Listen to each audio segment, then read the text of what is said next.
Salut à tous, j'espère que vous allez bien. Aujourd'hui, toute nouvelle vidéo sur le cas Navas et Gianluigi Donnarumma. Je vais évoquer les points positifs et négatifs du transfert de Gianluigi Donnarumma. Allez, c'est parti, on va commencer. Je suis peut-être un peu en retard pour en parler, mais avant de faire cette analyse, je voulais prendre du recul par rapport au transfert de Gianluigi Donnarumma.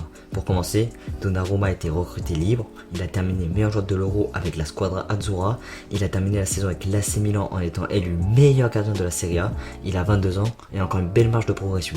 C'est fou de se dire que les deux meilleurs gardiens du monde vont jouer au PSG la saison prochaine, Navas et Donnarumma. Je suis content de l'arrivée de Gianluigi Donnarumma, c'est un gardien jeune mais à la fois expérimenté. Depuis 2017, il a été un cadre de l'AC Milan, malgré les hauts et les bas.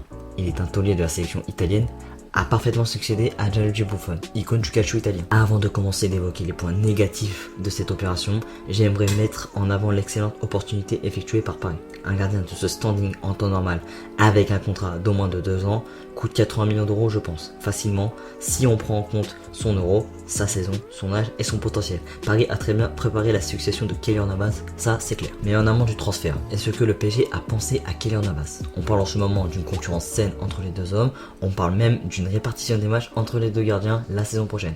On verra comment cela va se passer, mais je suis pessimiste pour la cohabitation des deux portiers.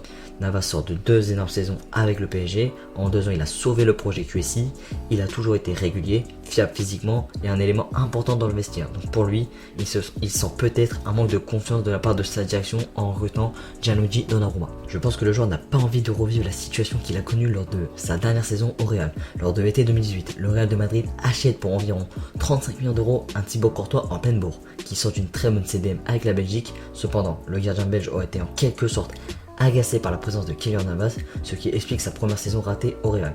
Le père de Courtois avait indiqué aux médias belges la dernière heure en octobre 2020 que le départ de Keylor Navas lors de l'été 2019 aurait soulagé son fils.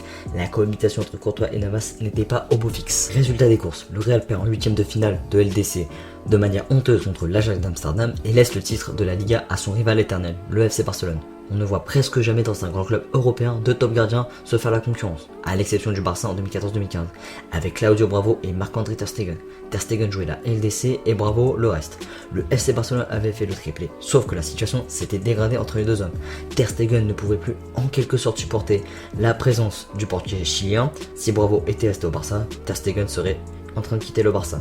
C'est le gardien allemand qui l'avait indiqué auprès de Mundo Deportivo en janvier 2017. Bref, revenons avec Keylor Navas et Gianluigi Donnarumma. J'espère que la concurrence se passera bien entre les deux hommes, même si je ne comprends pas réellement le besoin sportif de recruter un top gardien, même si j'enlève rien au coup de génie de Leonardo et du talent de Donnarumma. Mais Navas a 34 ans, certes, mais il est loin d'être mort. Un gardien n'a pas totalement la même longévité qu'un joueur de champ. Navas est très apprécié dans le vestiaire, a réalisé 2 saisons de très haut niveau et le joueur semble aimer le PSG, car il avait dit en avril dernier dans un entretien accordé au club parisien qu'il sentait de l'amour et de la confiance en gros. Tout le club au PSG lui fait confiance, accompagné des supporters évidemment. Au Real, les supporters le soutenaient complètement, mais pas tout le club madrilène. Où je veux en venir, une confiance pour un gardien, c'est très important. De plus, il avait un bon second à ses côtés, qui se nomme Sergio Rico, qui entretenait une très bonne relation avec Navas, qui faisait en général le boulot qu'on avait besoin de lui. Malheureusement, son départ semble acté.